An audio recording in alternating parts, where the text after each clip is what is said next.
Retrouvez maintenant La Foi prise au mot, votre émission de formation chrétienne, avec le 3e épisode de cette série de l'Avent sur les convertis diffusée en 2022. Cette semaine, André Frossard. Né dans une famille athée, son père est l'un des fondateurs historiques du Parti communiste. Le jeune homme se convertit soudainement à 20 ans. Il sera résistant, journaliste et académicien et racontera sa conversion dans son livre « Dieu existe, je l'ai rencontré ». Pour en parler, Régis Burnet reçoit sa fille aînée, Isabelle Palot-Frossard, et le journaliste et essayiste catholique Gérard Leclerc. Bonjour et merci de nous retrouver pour La Foi prise au mot, votre rendez-vous de formation et de réflexion. Vous le savez, depuis le début de l'Avent, nous réfléchissons à ce qu'est la conversion, en compagnie de grandes figures de convertis, d'abord Chesterton et puis Fujita. Alors je ne sais pas vous, mais ces premières émissions ont été un peu une surprise. Je m'attendais à entendre de beaux récits spectaculaires où l'on est renversé, où le persécuteur de jadis devient le meilleur apôtre de Jésus-Christ, bref, des conversions à la Saint-Paul. Et jusqu'à présent, nos invités nous ont parlé de conversions lentes qui mettent du temps à mûrir, des parcours de vie. Dans notre histoire récente, un personnage fut célèbre pour avoir rencontré une conversion brutale, c'est André Frossard, qui connut la gloire pour son fameux livre « Dieu existe, je l'ai rencontré ». Alors, qui était-il? Comment fut sa conversion? Et que représenta-t-il dans l'Église de la fin du XXe siècle? Telles sont les questions que je vais poser à mes deux invités. Isabelle Palot-Frossard, bonsoir. Bonsoir. Vous êtes présidente de la Fondation des sciences du patrimoine et vous êtes la fille aînée d'André Frossard. Merci de venir parler de votre père. Et puis Gérard Leclerc, bonsoir. Alors les téléspectateurs de KTO vous connaissent bien, vous avez beaucoup été invité chez nous, vous êtes journaliste et vous avez connu André Frossard. Alors peut-être pour commencer, on peut dire qu'André Frossard, c'est une vie dans le siècle, dans le XXe siècle. Il naît en 1915, sauf erreur de ma part. Il meurt en 1995, 80 ans. C'est vraiment une vie qui est représentative du XXe siècle, y compris dans les deux mouvements qu'il fréquente, si on peut dire. Il naît dans une famille communiste et il termine catholique.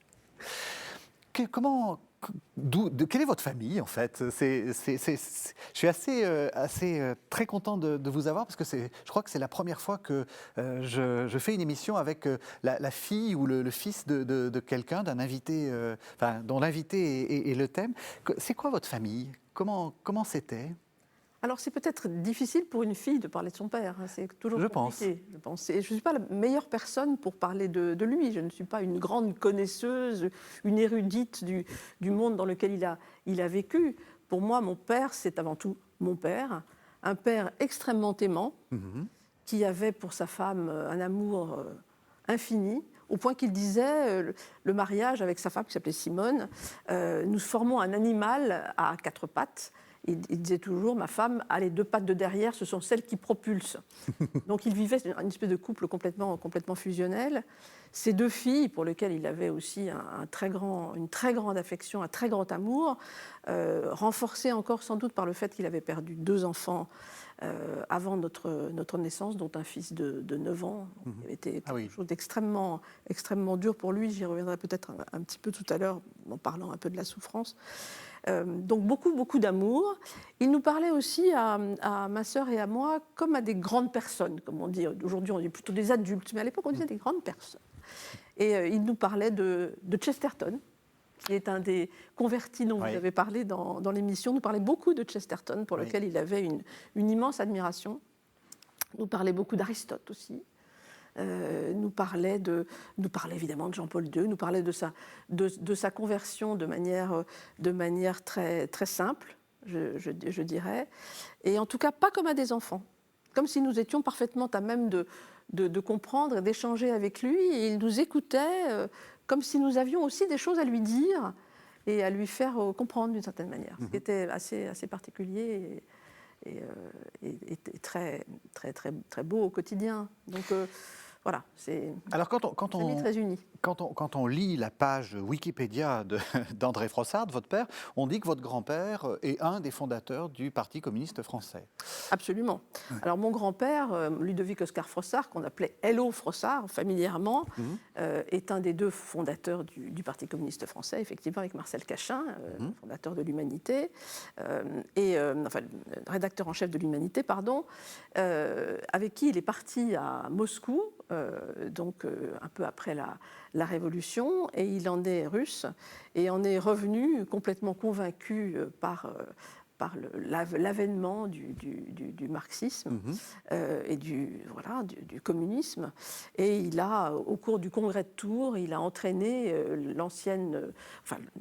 la toujours existante section française de l'Internationale ouvrière, la SFIO, à adhérer aux fameuses 21 conditions que posait le régime de Moscou pour l'adhésion des partis qui se créaient partout en Europe. Donc ça, c'est en 1920, oui, c'est ça. Congrès de Tours. Voilà, le Congrès de Tours. Ouais. Et donc, il a été le premier secrétaire du Parti communiste français, très jeune. Et donc, c'est effectivement dans ce milieu marxiste que mon père a été élevé, complètement athée, un milieu absolument athée, dans lequel l'existence de Dieu ne se posait même pas. Mon père disait, dans ma famille, on ne mangeait pas du curé, on ne bouffait pas du curé, et même aux grandes fêtes. Ce n'était pas intéressant, Dieu était absent.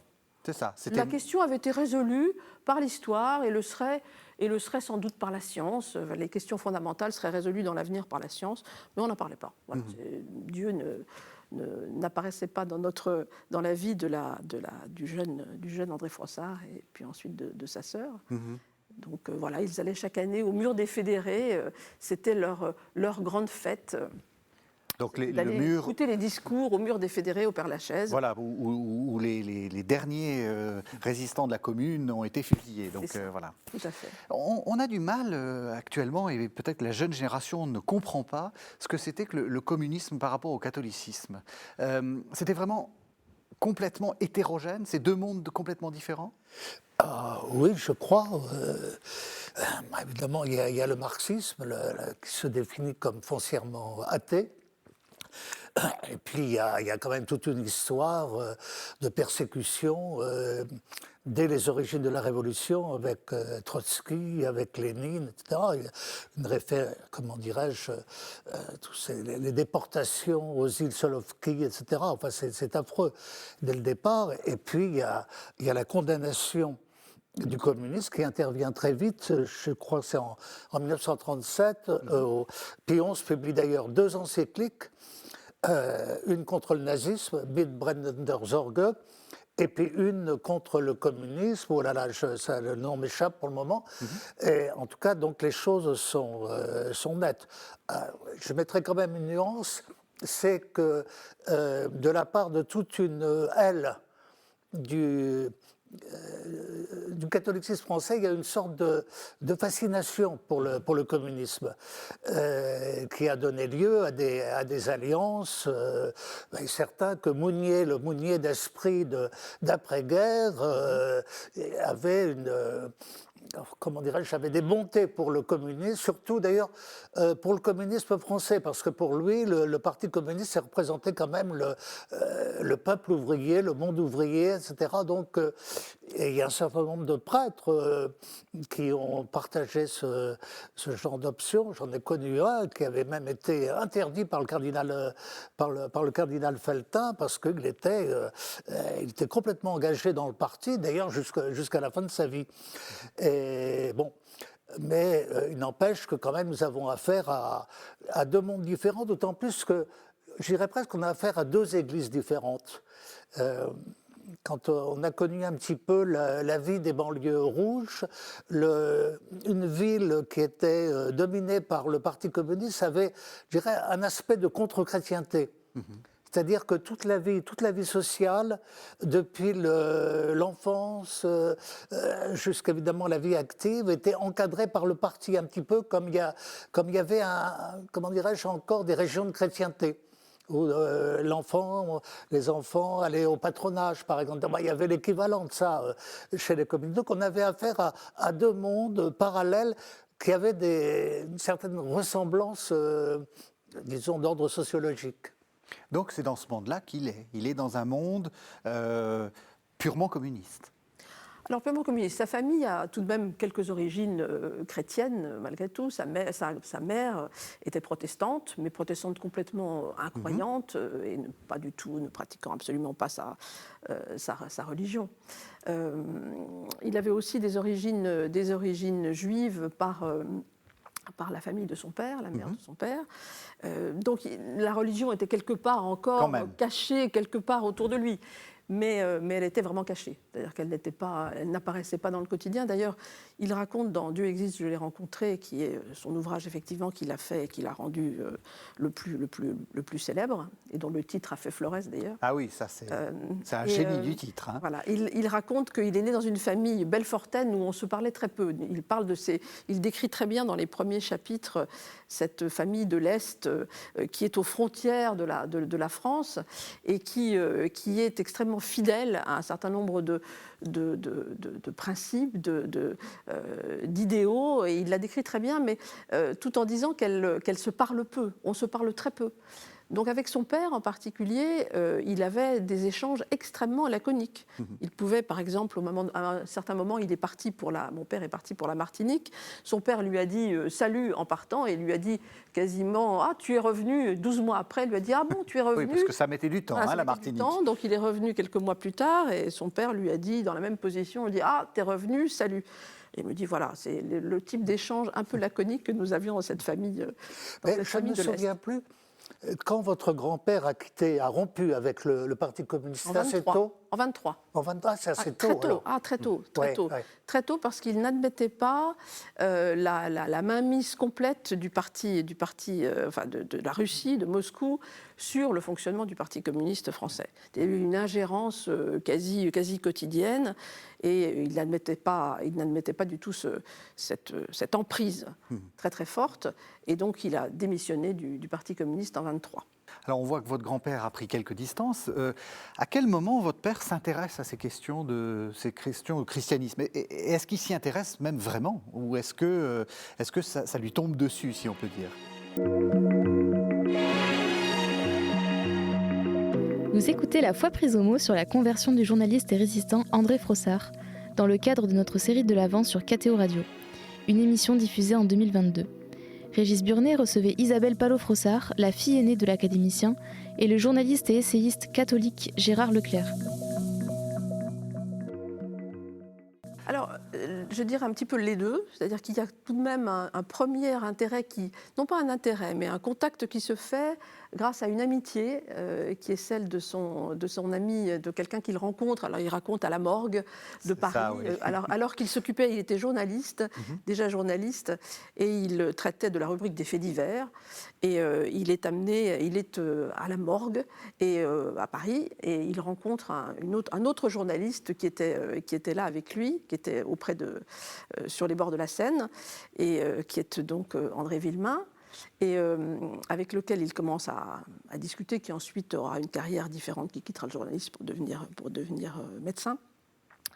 Et avec André Villemain, il commencera, lui est chrétien, catholique, et il aura quelques joutes oratoires, dit-il, mais purement théoriques, entre cet ami très proche qui lui défendait l'existence de Dieu, et lui qui disait tout ça, ce n'est que faribole, et lui opposait la science, la raison, etc. Donc il a eu quelques joutes comme ça, intellectuelles, avec cet ami Villemain, et qui ont précédé sa conversion. Mais ensuite, sa conversion a été extrêmement brutale. Il n'était pas, jusqu'à présent, c'était la religion chrétienne, le catholicisme, c'était non pas l'ennemi, parce qu'il n'y a pas d'animosité, mais ça lui était totalement indifférent. Comme vous avez dit, une question réglée. Une question réglée. Ouais. Alors, racontez-nous ce qui se passe.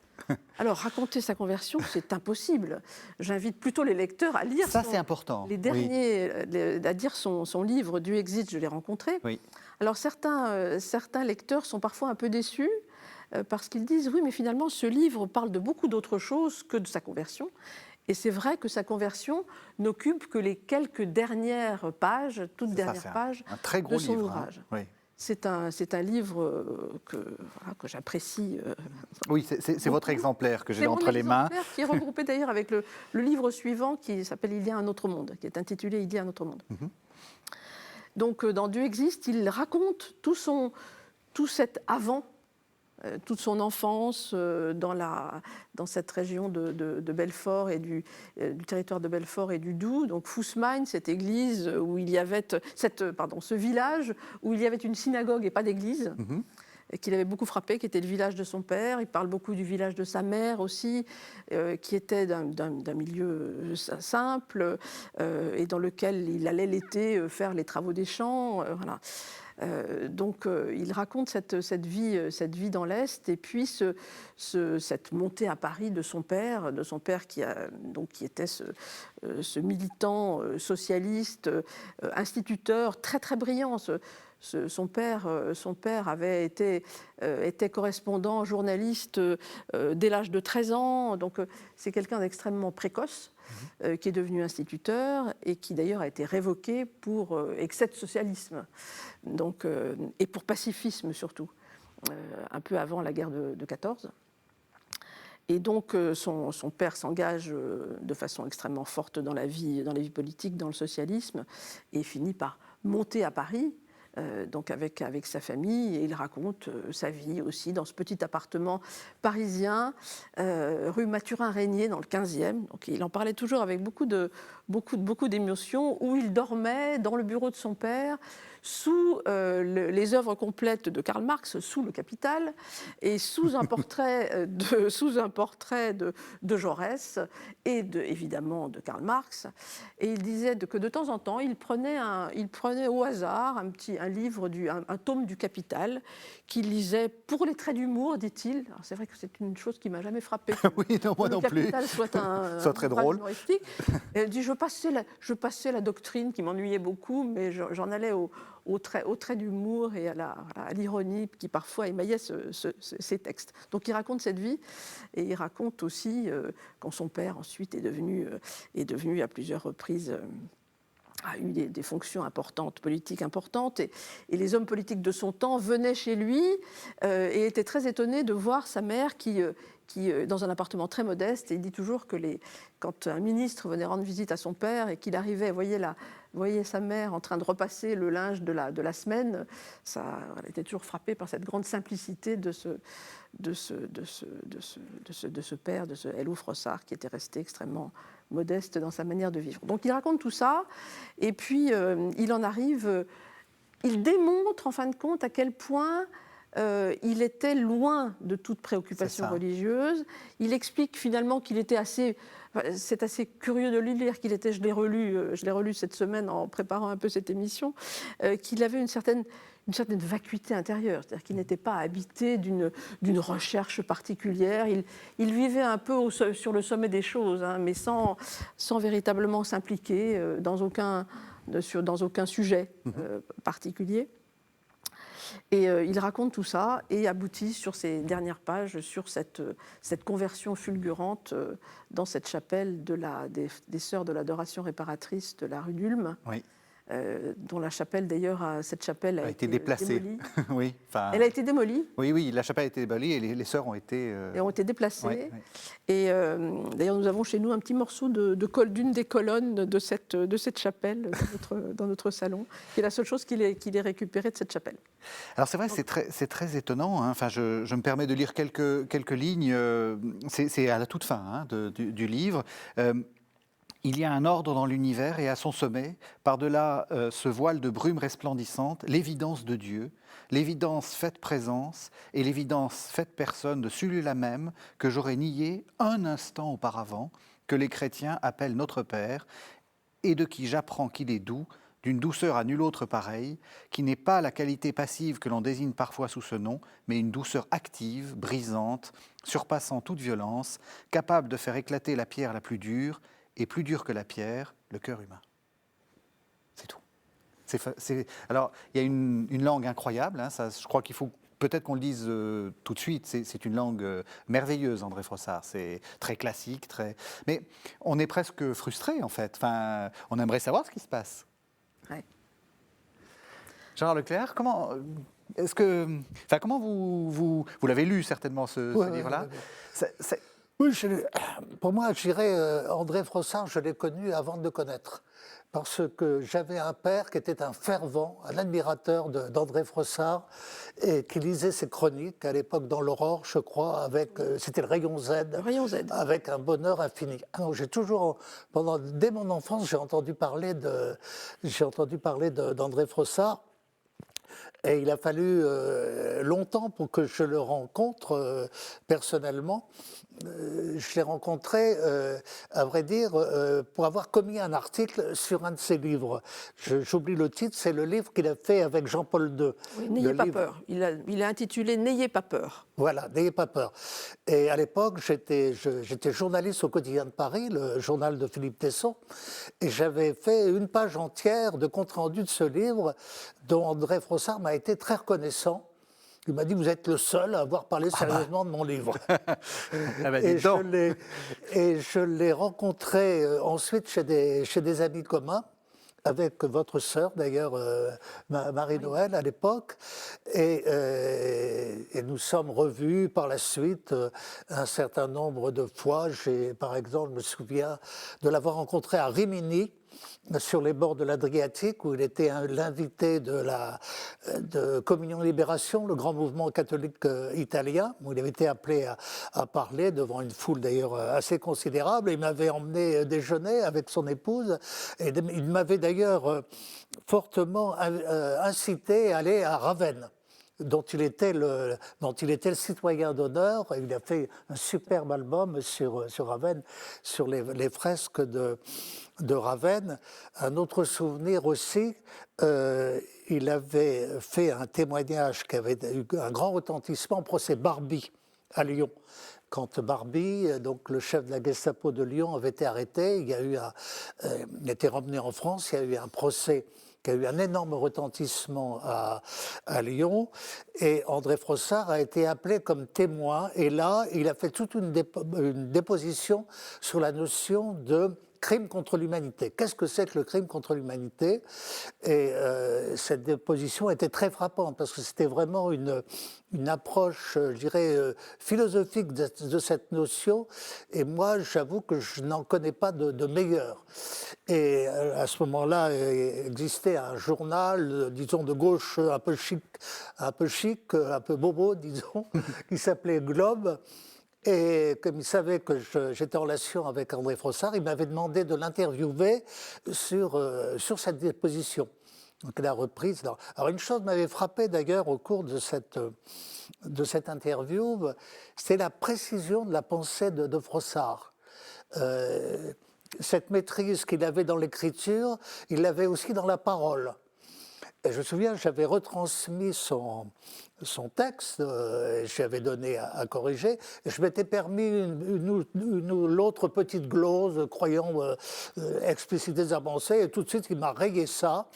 Et évidemment, ça n'avait. Il avait tout à fait raison d'ailleurs, parce que, comment dirais-je, la précision de sa pensée, de son vocabulaire était telle qu'il ne fallait pas que ça soit déformé, quoi, d'une façon ou d'une autre. Voilà. Alors, moi, j'ai toujours apprécié chez André Frossard le talent du journaliste et de l'écrivain. On a parlé de sa concision, qui était extraordinaire. Il avait le talent comment dirais-je, de résumer un débat en quelques lignes. Puis évidemment, un formidable humour, et là, et un peu aussi parfois l'art de la vacherie, disons, qui était toujours bien envoyé. Et alors évidemment, son rapport avec Chesterton, de ce point de vue-là, est évident.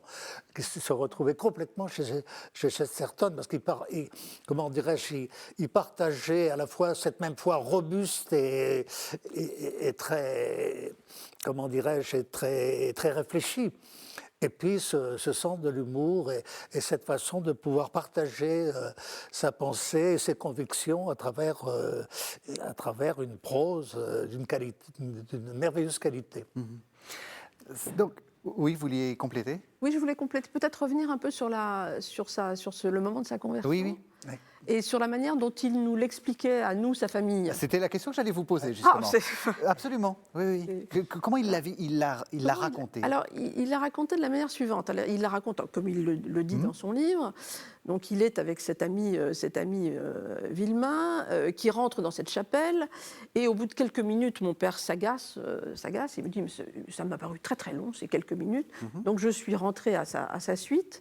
Et là, il rentre dans une église qui n'est pas belle. Une église du 19e siècle, très grise. Alors, il a une jolie formule que j'ai notée là parce que c'est un petit peu tout son style aussi. C'est le carénage banal d'un vaisseau de pierre dont les lignes gris sombre s'arrêtent et repartent avant d'avoir eu la chance de faire la rencontre cistercienne de l'austère et du beau. Comme dit Gérard Leclerc, c'est bien envoyé. C'est bien envoyé. Donc cette église n'a pas d'intérêt. Très intéressé par l'art, qui est un grand admirateur et des mosaïques de Ravenne, des vitraux de la cathédrale de Chartres, etc. Enfin, qui aime l'art et l'expression du beau, dans lequel il voit Dieu, évidemment. Donc c'est pas Ravenne. Ça, c'est pas Ravenne. Cette église est assez moche, mais il voit au centre quelque chose qu'il ne sait absolument pas ce que c'est. Il dit que c'est une espèce de construction en forme de croix, avec des ronds, des cercles, etc. En fait, c'est un ostensoir. C'est une adoration du Saint-Sacrement qui a lieu à ce moment-là. Et il ne comprend pas ce qu'il voit. Et il voit le deuxième cierge à gauche de cet ostensoir. Et à ce moment-là, il voit quelque chose dont il nous dit toujours, ça n'avait pas d'image. C'est une sorte de lumière un peu bleue, vaguement bleu, disait-il, et c'est d'une certaine manière, et il n'entend pas, mais il a la conscience d'un mot qui est vie spirituelle. Il comprend vie spirituelle. Et il dit à ce moment-là, j'ai 4 évidences. Il me dit, d'abord, je me sens catholique, apostolique et romain, dit-il, ce qui est assez surprenant quand il dit à son ami... il recueille l'Église en même temps. Il recueille l'Église en même temps. Il dit, je suis complètement stupéfait par ce qui m'arrive et je comprends finalement, évidemment, j'ai conscience qu'il y a un autre monde, plus concret que le monde dans lequel nous sommes, dans lequel il y a Dieu, évidemment. Je comprends l'existence de Dieu. Je comprends aussi toute la religion chrétienne de manière globale, qui m'est donnée comme une espèce dans une globalité, qu'ensuite je vais, alors c'est comme ça qu'il l'expliquait, qu'ensuite je vais redécouvrir peu à peu par un parcours tout à fait classique de catéchumène, en faisant sa préparation au baptême, puis son baptême, communion, confirmation, etc. Il a suivi tout ce chemin du chrétien traditionnel, entre guillemets. C'est ça. Et à chaque fois qu'il rentrait quand il entendait les explications ou qu'il lisait à la fois les grands saints, les grands mystiques, etc., et qu'il prenait connaissance du contenu du message chrétien, eh bien, il se disait, mais ça, je le savais, et je l'articule d'une certaine manière, je le développe, mais je l'ai su au moment de ce moment de cette conversion, de cette fameuse lumière, cette lumière vaguement bleue qui lui a d'une certaine manière tout appris. Ça vous... Ah oui, ça m'avait beaucoup frappé quand André Frossard expliquait que sa conversion lui avait donné en quelque sorte la science de la foi infuse. Et que quand par la suite, dans la catéchèse qu'il pouvait suivre, etc., rien ne l'étonnait. En fait, parce qu'il l'avait en lui déjà. Enfin, toutes les vérités, toutes les données de la foi, il les avait en lui. Elles avaient été en quelque sorte infusées au moment de cette conversion. C'est ça. Ouais. C'est ça. Donc il décrivait ça comme une sorte de grâce, en fait, quelque chose qui lui avait été donné. Ah, complètement. Ouais. Complètement. Parce que c'est vrai que donc on fait cette série sur la conversion, on voit bien qu'il y a différents modes de conversion. Là, il y a des conversions lentes à la Chesterton où en fait il n'y a pas une vraie conversion, ou disons c'est un lent mouvement et qui est un mouvement plutôt, de ce qu'on a pu comprendre, un mouvement assez une sorte de combat de chacune des étapes. Là on a l'impression que tout est donné. Pas du tout. D'ailleurs il a cette phrase, la vérité me serait donnée autrement que par ce cheminement, j'aurais à chercher après avoir trouvé. C'est ça, oui. C'est-à-dire qu'en fait, le cheminement se fait après. C'est-à-dire qu'il a compris l'essentiel, et ensuite, il a évidemment d'abord à le vivre dans un monde qui est un monde extrêmement dur, puisque cette conversion, c'est en 1935, et qu'on est quand même assez proche du déclenchement de la Deuxième Guerre mondiale. Ce qu'on appelle la montée des périls. C'est la montée des périls, exactement. Voilà. Et donc, il rentre Alors, après une période un peu de sidération, il se décrit j'étais une chouette en plein midi qui fait l'expérience du soleil. Donc, il est complètement un peu ahuri par ce qui lui arrive. Et il se passe quelques mois, quelques années dans lesquels il est plus sidéré qu'actif et dans lequel il cherche un peu ce qu'il va devenir, dans un milieu qui lui est très cher, qui est un milieu de catholiques, intellectuels catholiques autour de Stanislas Fumet et d'Agnota Fumet, qui sont ses parrains et sa marraine. C'est à Lyon, ça? Non, c'est à Paris. Ah, c'est à Paris, oui, à Paris, oui. C'est à Paris. Qui est Stanislas Fumet? Pardon? Qui est Stanislas Fumet? Oh là, Stanislas Fumet, c'est un grand écrivain catholique. J'ai connu sa fille, moi. Je ne l'ai pas connue personnellement, j'ai connu sa fille et j'ai lu notamment sa biographie qui s'appelle « Histoire de Dieu dans ma vie », qui est un livre très intéressant parce que Fumet était, je dirais, un littéraire raffiné aussi, donc qui avait beaucoup lu. Alors malheureusement, c'est quelqu'un d'oublié aujourd'hui. Oui, c'est ça. C'est quelqu'un dont les livres ne sont pas réédités. Donc moi c'est un nom qui me dit quelque chose parce que je l'ai lu, j'ai connu sa fille, etc. Mais aujourd'hui, bon... Donc c'est toujours en lien avec l'art, hein, toujours en lien avec la culture. C'est un christianisme cultivé qu'il pratique. D'ailleurs, il va faire beaucoup de livres en fait, où il parle, où il présente de l'art, il présente des grandes figures. Enfin, c'est important pour lui. C'est la culture chrétienne, la belle culture chrétienne. Alors, je ne sais pas si c'est la culture. Enfin, culture n'est peut-être pas le mot, mais l'histoire. Oui, et en tout cas, c'est une expression pour lui, la beauté, et la beauté à travers l'art, c'est l'expression de Dieu dans le monde, d'une certaine manière. C'est-à-dire qu'il voit dans cette expression artistique, dans ce qu'il appelait un certain nombre de chefs-d'œuvre, tels que donc ces fameuses mosaïques de Ravenne, mais aussi bien d'autres. Il parlait à l'infini du Parthénon. Pour lui, le Parthénon était le sommet de l'architecture, par la simplicité de ses lignes, par une construction extrêmement sobre qu'il a dessinée à l'infini, parce qu'il était aussi dessinateur. Il a d'ailleurs été à l'école des arts décoratifs, et il y a passé relativement peu de temps, parce que c'était du genre cancre, mon père. Hein. Il passait au lycée, il n'allait pas en cours. Ensuite, son père l'a incité à poursuivre des études. Il a été aux arts décoratifs, mais il n'en suivait que la moitié, etc. etc. Mais il n'empêche qu'il avait un très grand talent de dessinateur aussi, qu'il a exprimé d'ailleurs dans les journaux aussi, en faisant des dessins de presse. Et donc, il dessinait ce Parthénon à l'infini parce que pour lui, c'était le sommet de la beauté. Mais cette beauté, c'était l'image de Dieu. C'était d'une certaine manière l'image de Dieu qu'il retrouvait dans toutes les expressions de la beauté. Et c'est donc, effectivement un point important, très important chez lui. Je vais vous donner une petite anecdote, si je puis me permettre. Nous avions une petite maison de campagne près d'Épernon, en Eure-et-Loire, pas très loin de Chartres. Et assez souvent, mon père allait avec nous ses filles, moi, sa fille aînée, en tout cas, ma sœur, je suis peut-être pas sûre qu'il l'ait emmené faire ce petit pèlerinage à Chartres. Et on allait à la cathédrale et il s'asseyait on s'asseyait tous les deux dans le déambulatoire de la cathédrale, à côté de la chapelle Saint-Pia, où il y a une verrière qui est avec une dominante bleue très forte. Alors, on sait aujourd'hui que cette dominante bleue, elle est due au fait que le vitrail s'est altéré et qu'on voit moins les autres couleurs. Mais ça, c'est ce que me dira mon métier. Oui, c'est ça. Ça, c'est la spécialiste du patrimoine qui parle. Tout à fait. Et donc, il s'asseyait, il regardait pendant de longues minutes. Je ne dirais pas des heures, mais on restait bien une demi-heure, 3/4 d'heure, 1 heure devant ce vitrail. Et il m'a appris à regarder les œuvres d'art en les laissant imprégné notre rétine d'une certaine manière. C'est-à-dire qu'il les regardait, il se laissait imprégner par l'art, comme il s'était laissé aussi, je fais peut-être une analogie un peu aberrante, en fait, un peu excessive peut-être, comme il s'était laissé imprégner par Dieu au moment de sa conversion. C'est-à-dire que cette expression artistique, il le remplissait complètement. Ce qu'il avait reçu par grâce, il le revoyait dans la beauté du monde. Absolument.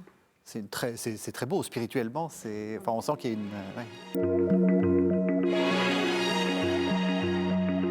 Vous écoutez La Foi prise au mot sur la conversion du journaliste et résistant André Frossard, dans le cadre de notre série de l'Avent sur KTO Radio, une émission diffusée en 2022.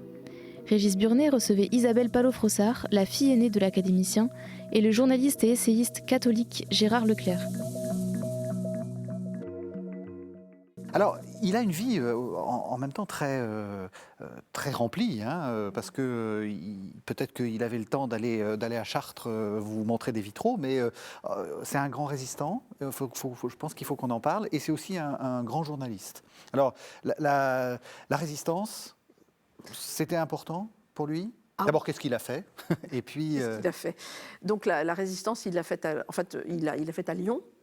Dans une entreprise qui s'appelait les Transports Éclairs, qui était une entreprise qui servait de camouflage à un réseau de résistance. En fait, il récupérait du matériel allemand qu'il faisait passer au réseau de résistance locaux.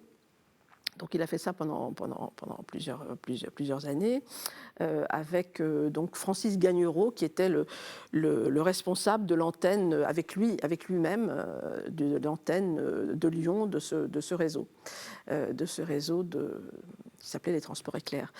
Et évidemment c'était très important. Mon père au début de la guerre a tout de suite adhéré. Alors, il n'a pas entendu l'appel du 18 juin directement, mais évidemment, il en a pris connaissance très rapidement. Il est devenu tout de suite gaulliste. Il a complètement adhéré à cette idée de la France qui ne pouvait pas se dissoudre dans cette grande débâcle de la guerre et cette domination allemande. Donc, il a tout de suite... je dirais, alors j'allais dire, donner sa foi à De Gaulle de cette manière, c'est ça. Dans le sens où le mot foi, c'est la fidélité. C'est ça, oui. Donc il a complètement adhéré à cette vision. Et donc, l'affaire s'est assez mal terminée, puisqu'il a été arrêté par la Gestapo en 1943. Et donc, alors qu'il venait de se marier et d'avoir un enfant, donc la situation était particulièrement, évidemment, dramatique. Il a été enfermé dans cette fameuse baraque aux Juifs du Fort Montluc, à Lyon, où il a, dans cette baraque dans laquelle il y avait environ 70 à 80 personnes qui étaient enfermées, pour l'essentiel des Juifs. Donc lui-même a été considéré, il avait été arrêté avec 9 chefs d'accusation, et l'un de ces chefs, évidemment, résistance, etc., mais il y avait aussi le fait qu'il avait une grand-mère juive. Donc, cette circonstance aggravante. C'était une circonstance aggravante, mais qui finalement n'a pas été retenue véritablement contre lui. Mais il était donc avec ces Juifs qui servaient d'otages à chaque attentat de la résistance, enfin chaque action de la résistance. On venait chercher... la Gestapo venait chercher dans la prison des otages qu'on fusillait. Donc il disait que très régulièrement, dès qu'il y avait une action forte de la résistance, eh bien, il y avait un officier qui arrivait avec un carton dans lequel il y a une petite sorte de boîte à chaussures dans laquelle il y avait les fiches de chacune des personnes présentes, et il nommait des noms et il disait « sans bagage », ce qui voulait dire que ces gens partaient vers la mort. Et donc, il a vu des gens torturés dans des conditions abominables. Oui.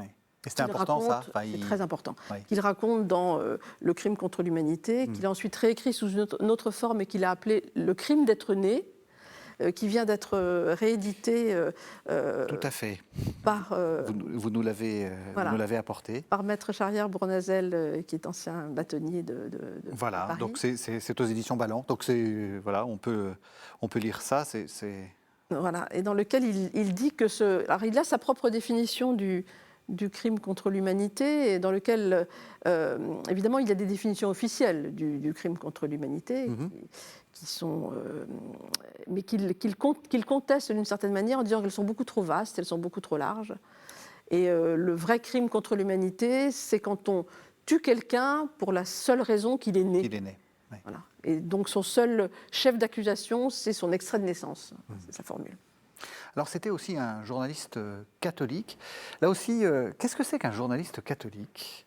Est-ce que ça... Vous êtes un journaliste catholique ? Oui, ça je... Qu'est-ce je le reconnais volontiers. Ça ne veut pas forcément dire un journaliste travaillant dans un journal catholique. Contrairement à André Frossard, moi j'écris dans la presse confessionnelle. Je suis depuis très longtemps l'éditorialiste de l'hebdomadaire France Catholique. Mais lui, André Frossard, il a toujours écrit dans des journaux, pas hostiles évidemment, mais enfin, non confessionnels, comme l'Aurore, le Figaro, le Point, etc. Mais il y a toujours affirmé ses convictions et comment dirais-je, il était souvent, je dirais, dans le feu de l'actualité. Il lui est arrivé notamment de défendre le pape Jean-Paul II. Ce qu'on oublie, c'est un moment que Jean-Paul II a été, après une première période où il était une sorte de héros absolu, enfin l'homme de la libération du communisme, après Jean-Paul II était très, très attaqué et il a toujours trouvé dans André Frossard son avocat, très convaincu et très éloquent. Alors, d'autant plus que, alors là, c'est un aspect quand même important de la vie d'André Frossard, c'est cette rencontre avec Jean-Paul II et cette amitié qui s'est créée entre les deux hommes, et qui fait songer un petit peu d'ailleurs à la familiarité entre Jean Guiton et Paul VI. Il y a une espèce d'histoire un peu parallèle de ce point de vue. Et André Frossard avait une immense admiration pour Jean-Paul II. Pour Jean-Paul II. Et il avait la chance, je dirais presque, d'être dans son intimité, dans sa proximité, d'où ce livre qu'ils ont fait tous les deux, et qui avait, à mon sens, comment dirais-je, la qualité assez exceptionnelle de rendre clair l'enseignement du magistère, qui c'était l'enseignement de la foi, mais qui devenait, comment dirais-je, accessible, parce qu'il était exprimé dans un style littéraire, etc., je dirais, qui nous tirait un petit peu d'une codification un peu excessive du magistère. Donc ça, c'est... Moi, j'étais aussi témoin quand même de sa proximité avec le cardinal Lustiger. À l'origine, ce n'était pas évident. C'était pas évident entre les deux hommes, et on a eu une espèce d'affrontement de caractère au début. Lustiger n'appréciait pas forcément sa proximité avec le pape. Mais je dirais que les choses quand même se sont rapidement arrangées, et je me souviens, un jour j'avais expliqué à André Frossard que le cardinal Lustiger avait l'intention à fois de redonner un peu de lustre à la fête du Saint-Sacrement, à l'adoration du Saint-Sacrement, et qu'il allait présider à Montmartre une cérémonie, etc. Oh, Frossard était enthousiasmé, il a dit je vais faire un article à sa gloire, à la gloire du cardinal Lustiger. Il représentait quoi dans la profession, André Frossard ? C'était le grand journaliste, le journaliste catho, le journaliste... on ne faisait pas la distinction. Enfin, c'était le journaliste avec un talent universellement reconnu, et en même temps, le fait qu'il soit catholique, ça ne faisait pas de problème. Ça lui collait à la peau, et il le respirait naturellement, et partout où il était amené à s'exprimer, c'est une voix autorisée. Je me souviens André Frossard était intervenu notamment à une grande émission de télévision, mais qui était avec Alain Duhamel, etc. L'heure de vérité. Pardon ? L'heure de vérité. Oui, l'heure de vérité, qui était en général voué à la politique, mais là on a fait venir André Frossard où il a parlé de la foi, quoi. Il a parlé de sa foi catholique, de l'actualité. Il était donc reconnu comme une voix très autorisée, d'autant plus autorisée qu'il avait le génie de l'expression. À la maison, c'était pareil. C'était la voix. Enfin, il avait ce côté journaliste très connu, star ou pas du tout?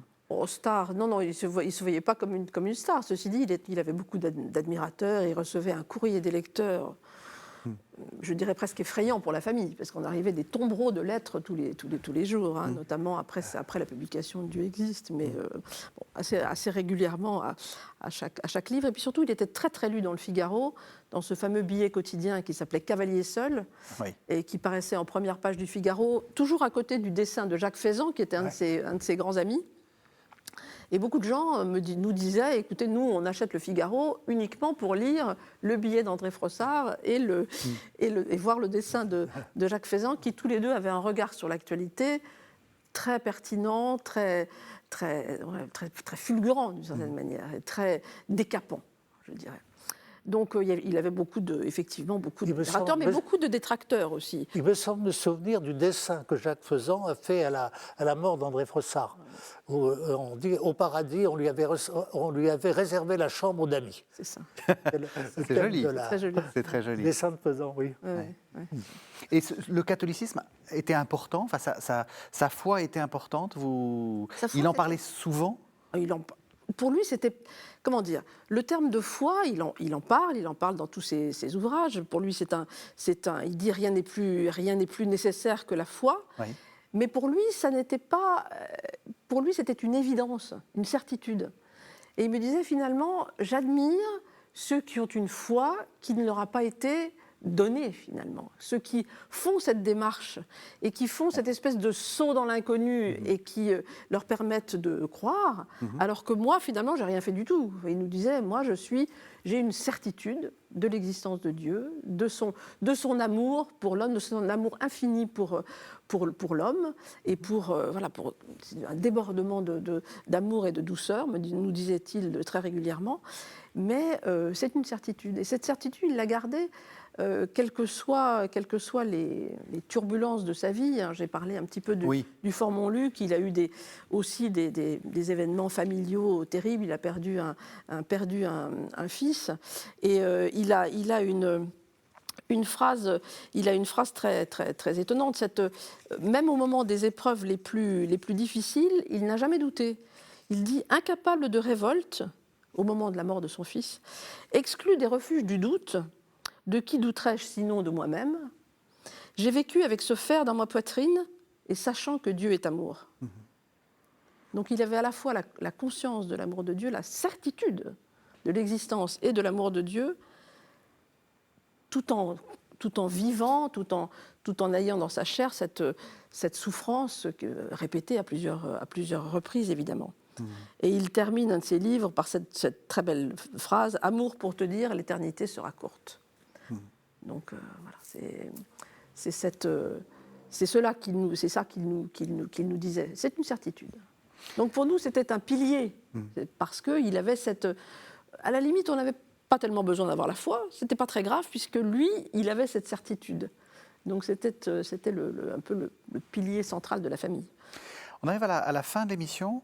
Vous avez dit qu'il était très reconnu dans la profession. Pourquoi? C'est quoi un grand journaliste? Il y a quand même un style déjà. Il faut savoir s'exprimer. Il faut savoir s'exprimer au feu de l'actualité. Le journaliste, il est lié à l'actualité. Je pense que André Frossard, comment dirais-je, à un moment de la journée, il devait sortir son rayon Z etc. Donc il y avait un moment, il fallait que ça sorte. Et évidemment, il y a des jours où ça sort, puis des jours c'est plus difficile. Et donc ça sortait. Tous les jours, ça sortait. Voilà. Sinon, les lecteurs auraient été furieux de ne pas avoir leur Frossard.